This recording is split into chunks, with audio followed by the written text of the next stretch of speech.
Hello, नमस्कार दोस्तों। Welcome हमारे जीके गुरु टिप्स चैनल में आपका स्वागत है।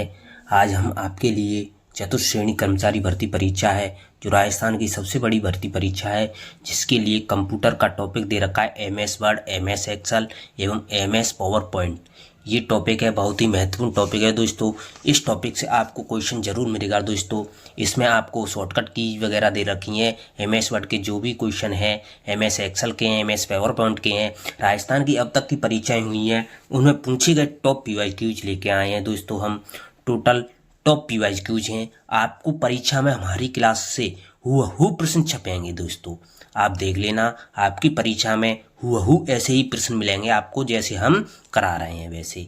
तो हमारी क्लासों से आप अपने कंप्यूटर के 5 प्रश्न पक्के कर सकते हैं दोस्तों। हमने टॉपिक वाइज क्लासें डाल रखी हैं। आज लास्ट टॉपिक है, जिसमें कार्यालय अनुप्रयोग का अवकलन, जिसमें MS Word, MS Excel, MS PowerPoint, ये टॉपिक दे रखे हैं दोस्तों। इसके महत्वपूर्ण क्वेश्चन जो भी अब तक की परीक्षा में पूछे गए हैं वो लेके आए हैं। ये क्लास आपके लिए रामबाण साबित होगी दोस्तों। देख लेना, आपके लिए हुबहू ऐसे ही प्रश्न छपेंगे जैसे हम करा रहे हैं। जो भाई हमारे जीके गुरु टिप्स चैनल के साथ नए जुड़े हैं, उनसे प्लीज रिक्वेस्ट है, चैनल को सब्सक्राइब करें और अधिक से अधिक शेयर भी करें। जो भी आपके भाई बहन हैं, मित्र हैं, जो भी कंपटीशन एग्जाम की तैयारी कर रहे हैं, 4th ग्रेड एग्जाम की तैयारी कर रहे हैं, उनके लिए बहुत ही महत्वपूर्ण क्लास लेके आए हैं दोस्तों। आप इस बचे हुए समय में जितना आप रिवीजन कर सकते हैं, जितना आप पीवाईक्यूज लगा सकते हैं, वो आपके लिए रामबाण साबित होंगे। तो वीडियो को अधिक से अधिक शेयर करें और वीडियो को एंड तक देखें दोस्तों, जिसमें क्या है, सभी क्वेश्चन आ जाते हैं। तो इसमें पता चल जाता है कैसे क्वेश्चन आ रहे हैं एग्जाम में। तो आपको वीडियो को एंड तक देखना है और वीडियो को लाइक जरूर करना है दोस्तों, जिसमें आपके लिए बहुत ही महत्वपूर्ण सीरीज है, बहुत ही महत्वपूर्ण क्लास है दोस्तों। देख सकते हैं, हमने टॉपिक वाइज क्लास डाल रखी हैं दोस्तों। साइंस की डाल रखी है टॉपिक वाइज पीवाईक्यूज, अब कंप्यूटर की भी पीवाईक्यूज हैं। आज लास्ट टॉपिक है, जिसकी पहली क्लास है दोस्तों। इसको 2 क्लास में हम फिनिश कर देंगे। जितनी भी प्रश्न आए हैं वो सभी आपको करा दिए जाएंगे। जो भाई हमारे टेलीग्राम चैनल पर जुड़ना चाहते हैं, वो वीडियो के डिस्क्रिप्शन में जाएं, टेलीग्राम चैनल के लिंक पर क्लिक करें, टेलीग्राम चैनल को ज्वाइन कर सकते हैं, जिस पर आपको इस क्लास की पीडीएफ और भी महत्वपूर्ण जानकारियाँ हैं, पीडीएफ है, वो आपको टेलीग्राम चैनल पर ही मिलेंगी। तो आप वीडियो को जरूर देखें दोस्तों और एंड तक देखें, वीडियो को लाइक जरूर करें। शुरू करते हैं। आज की क्लास का पहला प्रश्न आपकी स्क्रीन पर आ रहा है दोस्तों। एमएस वर्ड में परिवर्तन पूर्ववत अंडू करने के लिए किस शॉर्टकट कुंजी का उपयोग किया जाता है? दोस्तों, शॉर्टकट कुंजियां हैं वो आपको पूछी जाएंगी दोस्तों। शॉर्टकट कुंजी से आपको क्वेश्चन आएगा। शॉर्टकट कुंजियां हैं, फंक्शन कुंजियां हैं, इनसे क्वेश्चन जरूर बनता है दोस्तों। हर एग्जाम में प्रश्न बनता है दोस्तों। तो ये क्वेश्चन है, कई परीक्षा में आया हुआ है दोस्तों। देख सकते हैं आप, कई परीक्षा में आया हुआ है। तो परिवर्तन पूर्ववत अंडू करने के लिए जिस शॉर्टकट की का प्रयोग किया जाता है, वो आपका Ctrl+Z का प्रयोग किया जाता है। Ctrl+Z दबाएंगे तो आपको अंडू हो जाएगा। ऑप्शन ए का आपका सही जवाब हो जाएगा अंडू। इन क्वेश्चनों की व्याख्या भी आप संपूर्ण व्याख्या भी देख सकते हैं। आप पढ़ना चाहते हैं डिटेल से, टेलीग्राम चैनल से पढ़ सकते हैं। जिसकी व्याख्या है, देखो दोस्तों, व्याख्या भी दे रखी है कि एमएस वर्ड में कंट्रोल कुंजी अर्थात CTRL का प्रयोग शब्दों, लाइनों और पैराग्राफ का चयन करने के लिए किया जाता है। कुछ शॉर्टकट की निम्न है। ये Ctrl+N दबाएंगे, नया डॉक्यूमेंट खुलेगा। Ctrl+N दबाएंगे तो नया डॉक्यूमेंट खोलने के लिए शॉर्टकट की कुंजी कौन सी है? Ctrl+N। Ctrl+O होता है, वो आपका चयनित फाइलों से बनी होती है, जो कंप्यूटर में सेव फाइलों को खोलने के लिए उपयोग होता है। Ctrl+O ओपन होता है, वो होता है ओपन होता है खोलने के लिए। Ctrl+A होता है, वो ऑल सेलेक्ट होता है। Ctrl+A होता है सभी को सेलेक्ट करने के लिए होता है। Ctrl+L ऑल सेलेक्ट होता है। बहुत ही महत्वपूर्ण कुंजी है Ctrl+A। Ctrl+B होता है टेक्स्ट को बोल्ड करने के लिए, गहरा करने के लिए किया गया जाता है। Ctrl+B दबाया जाता है। Ctrl+C दबाया जाता है तो आपको कॉपी होता है। Ctrl+C कॉपी होता है। Ctrl+E होता है, वो आपको Ctrl+E होता है, वो आपको टेक्स्ट या पैराग्राफ को दाएं बाएं किसका आने के लिए किया जाता है? कंट्रोल प्लस ई का प्रयोग किया जाता है। और कंट्रोल प्लस एफ होता है वो रिप्लेस, फाइंड और रिप्लेस के लिए किया जाता है। विंडो को फाइंड ऑप्शन के साथ खोलना कंट्रोल प्लस एफ होता है। कंट्रोल प्लस एच होता है वो महत्वपूर्ण कुंजी है दोस्तों, रिप्लेस करने के लिए। रिप्लेस करने के लिए कंट्रोल प्लस एच होता है। कंट्रोल प्लस के होता है वो हाइपरलिंक डायलॉग बॉक्स को प्रदर्शित करने के लिए होता है, कंट्रोल प्लस के होता है। कंट्रोल प्लस एल होता है वो ब्राउजर में एड्रेस बार को सेलेक्ट करना अर्थात एमएस वर्ड में बाएं या अलाइनमेंट करना होता है। कंट्रोल प्लस एस होता है वो सेव होता है, सुरक्षित करना होता है। कंट्रोल प्लस पी होता है वो प्रिंट करना होता है, कंट्रोल प्लस पी प्रिंट होता है।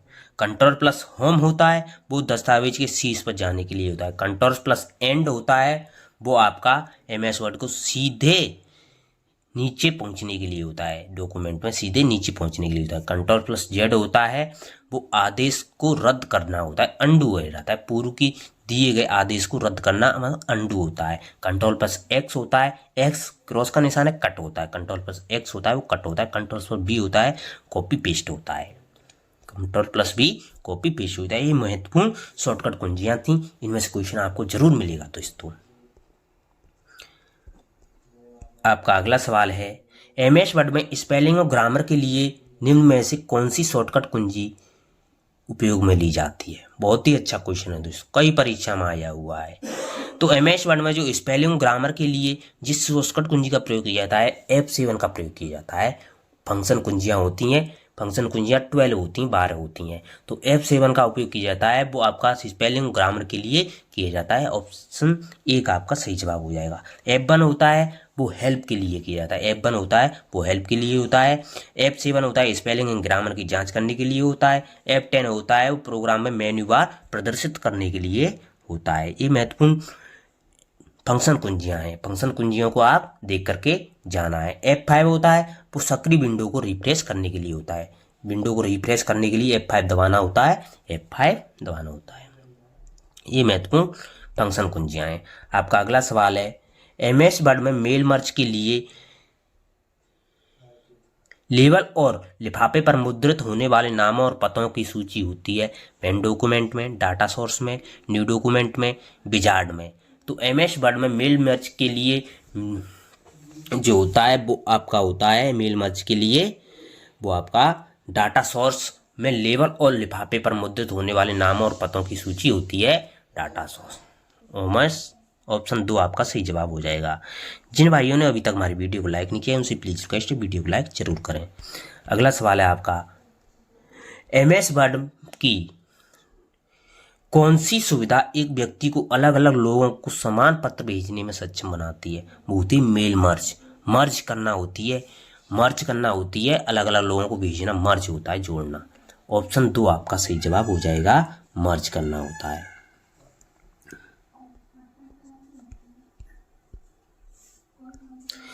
मेल मर्ज एमएस वर्ड की वह महत्वपूर्ण सुविधा है जिसके द्वारा आप एक ही पत्र अनेक व्यक्तियों को भेज सकते हैं। जब ग्रुप में लेटर तैयार करना होता है तो वहां पर मेल मर्ज का प्रयोग करते हैं, जैसे प्रवेश पत्र, निमंत्रण पत्र, ऑफिस लेटर आदि मेल मर्ज के अंदर आते हैं। इससे हम डाटाबेस, डाटा सोर्स को जोड़ सकते हैं। ये होता है आपका मेल मर्ज होता है। आपका अगला प्रश्न है निम्न में से कौन फॉन्ट स्टाइल अंदाज नहीं है? फॉन्ट स्टाइल नहीं है, बोल्ड, इटैलिक, रेगुलर, सुपरस्क्रिप्ट। तो फॉन्ट स्टाइल नहीं है वो आपका नहीं है, इसमें से सुपरस्क्रिप्ट है वो फॉन्ट स्टाइल नहीं है। एमएस वर्ड में जो फॉन्ट स्टाइल में नॉर्मल होता है, बोल्ड होता है, इटैलिक होता है, अंडरलाइन होता है, अंडरलाइन होता है, अंडरलाइन होता है, लेकिन सुपरस्क्रिप्ट नहीं होता है। ऑप्शन 4 आपका इसमें सही जवाब हो जाएगा। ये दे रखी व्याख्या भी एमएस वर्ड में फॉन्ट स्टाइल में नॉर्मल, बोल्ड, इटैलिक और अंडरलाइन होता है। अगला सवाल है आपका ऑटो करेक्ट मूल रूप से किन शब्दों को बदलने के लिए बनाया गया था? ऑटो करेक्ट था वो आपको गलती के लिए, गलती में जो सुधार है उसके लिए बनाया गया था, तो गलती बरतने के लिए बनाया गया था ऑटो करेक्ट। ऑप्शन 3 आपका सही जवाब हो जाएगा। जिन भाइयों ने अभी तक हमारी वीडियो को लाइक नहीं किया उनसे प्लीज रिक्वेस्ट है वीडियो को लाइक जरूर करें। एमएस वर्ड में ऑटो करेक्ट फीचर टाइपिंग की गलतियों को पहचान कर उसे करेक्ट करता है। ये होता है एमएस वर्ड। ऑटो करेक्ट का प्रयोग एब्रीविएशन में से लंबे शब्द टाइप करने के लिए भी होता है। इसमें शब्दों को ठीक करने के लिए एक डिक्शनरी होती है जिसमें अन्य शब्द जोड़े जा सकते हैं। ऑटो करेक्ट फीचर का उपयोग डॉक्यूमेंट में करेक्ट टाइप, कैपिटलाइजेशन एरर और मिसफील्ड को सही करने के लिए किया जाता है।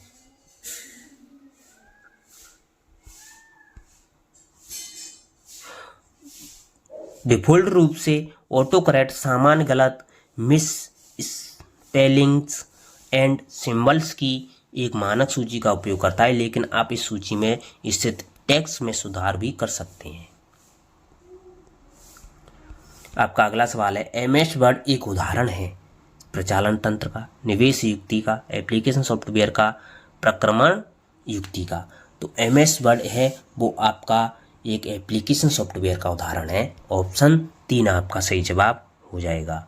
जिन भाइयों ने अभी तक हमारी वीडियो को लाइक नहीं किया उनसे प्लीज रिक्वेस्ट है वीडियो को लाइक जरूर करें।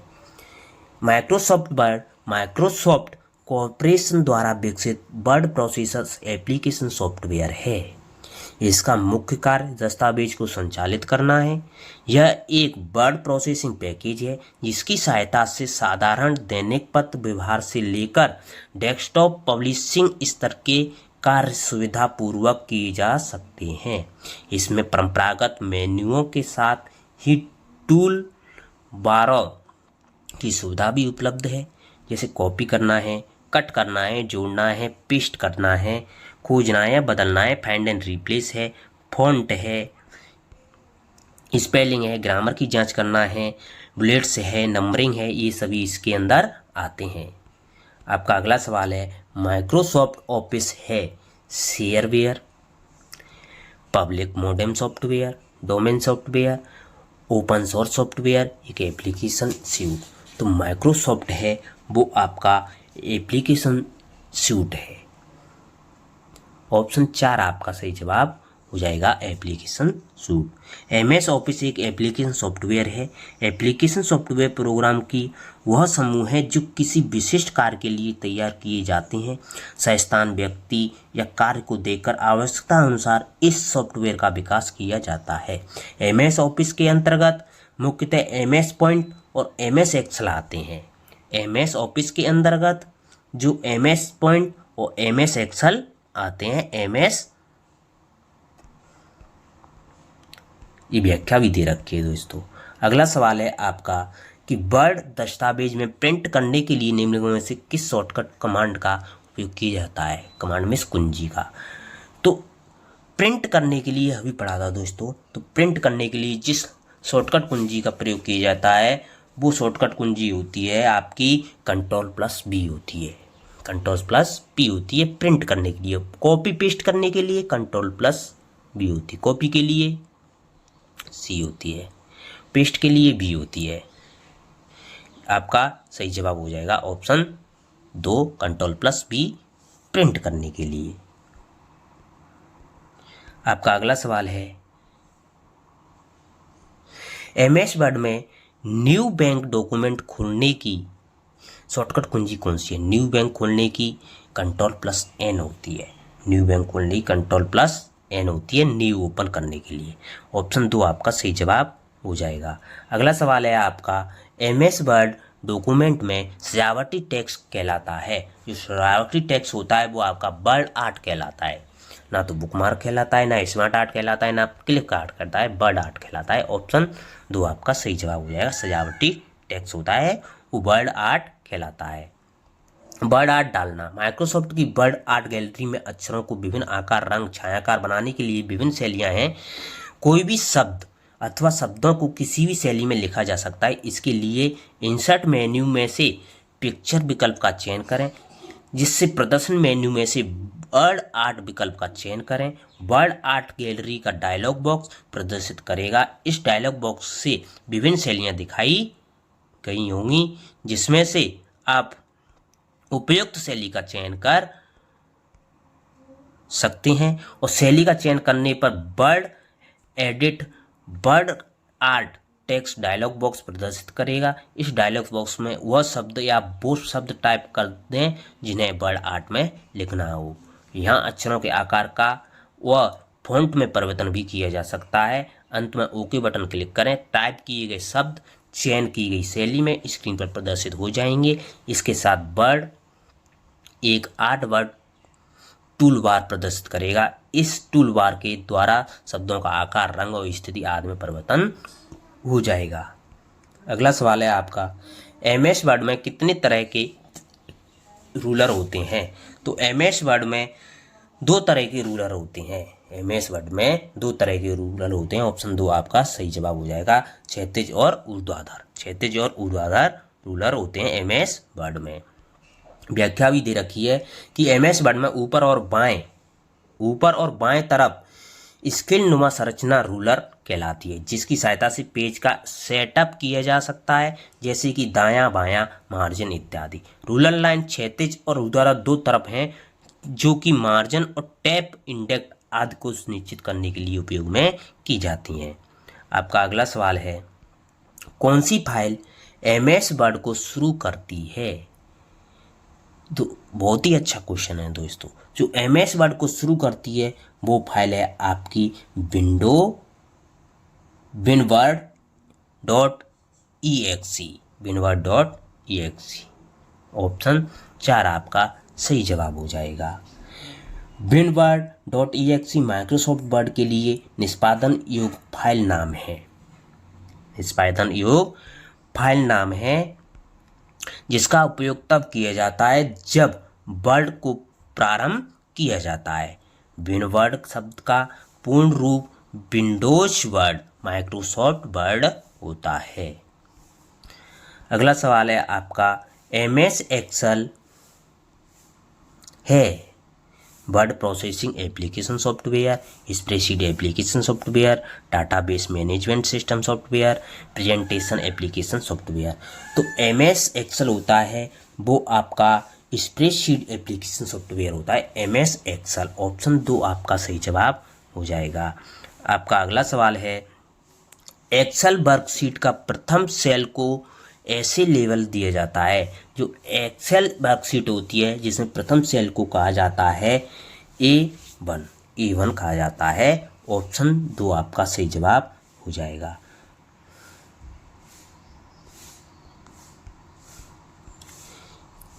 स्प्रेडशीट एक कंप्यूटर अनुप्रयोग है जो कार्यपत्रक का हिसाब करने वाले कागज की नकल है। यह कई कक्षाओं को प्रदर्शित करता है जो एक साथ मिलकर जाल बनाते हैं। इनमें पंक्ति और कॉलम शामिल होते हैं, जिसमें प्रथम कोष्ठक का पता इस प्रकार होता है। पंक्ति होती है फिर कॉलम आता है, पहली पंक्ति फिर कॉलम, ऐसे आता है आपका स्प्रेडशीट नंबर। अगला सवाल है आपका, सेल सीमा G2 से M12 के लिए सेल संदर्भ होगा, वो होगा G2 अनुपात M12 होगा। G2 अनुपात में आता है, बीच अनुपात लगाएंगे बीच में, तो ऑप्शन 2, 3 आपका सही जवाब हो जाएगा। एक्सेल में सेलों का संदर्भ देने के लिए संदर्भ ऑपरेटर का प्रयोग किया जाता है, जिसे कॉलन कहते हैं। क्या कहते हैं इसको? कॉलन कहते हैं। इसका प्रयोग किसी रेंज को बताने के लिए किया जाता है। उदाहरण के लिए रेंज है 4G अनुपात G12 का अर्थ है सेल G4 सेल G12 तथा इनके बीच आने वाले सभी सेल, ये होता है अनुपात। ये कॉलन लगाया जाता है बीच में। आपका अगला सवाल है, एक फॉर्मूला बनाने के लिए पहले आप फॉर्मूले को सेल में रख रखें, किन्हीं भी इनपुट वैल्यूज से फॉर्मूला बनाएं और समुचित गणितीय ऑपरेटर्स के साथ फॉर्मूला एंटर करें। बराबर यदि आप एक्सेल में फॉर्मूला एंटर करना चाहते हैं, फाइल मेन्यू में नया कमांड चुनें। एक फॉर्मूला बनाने के लिए पहले हम एक फॉर्मूला बनाएंगे तो पहले हम फॉर्मूले को सेल में रखेंगे। ऑप्शन 1 आपका सही जवाब हो जाएगा। बहुत ही अच्छा क्वेश्चन था दोस्तों। किसी एक सेल में फॉर्मूला एंटर करें। जैसा कि ज्ञातव्य है कि एक्सेल में किसी भी फॉर्मूला की शुरुआत एक बराबर के चिन्ह से, साइन से होती है। फिर इसके बाद आप चाहे तो अर्थमेटिक फंक्शन इस्तेमाल कर सकते हैं।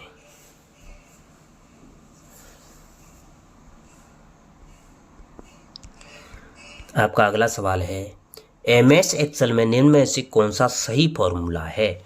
क्या बात है दोस्तों, बहुत ही अच्छा क्वेश्चन पूछा है। तो एमएस एक्सेल में निम्न में से कौन सा सही फॉर्मूला है? सबसे पहले आता है बराबर।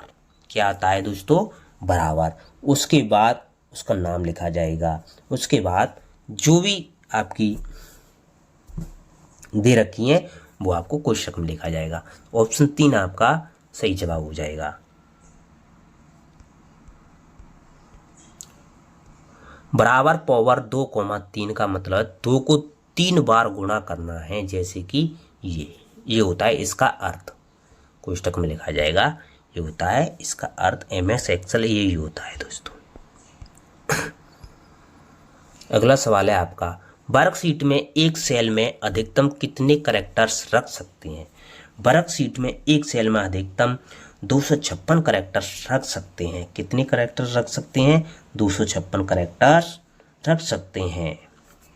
ऑप्शन 4 आपका सही जवाब हो जाएगा। एक्सेल 2013 में total number of characters that all cell can contain 32,767। The line weight and fill style 256। ये होती है आपकी संख्या। महत्वपूर्ण है दोस्तों, इसको याद करके जाना है। 32,767 और 256।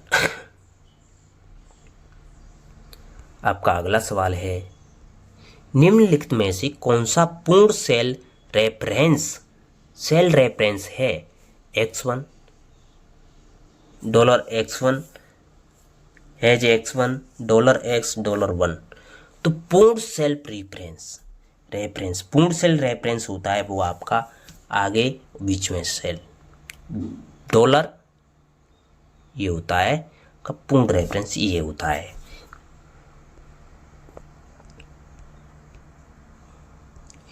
एक डॉलर चिन्ह के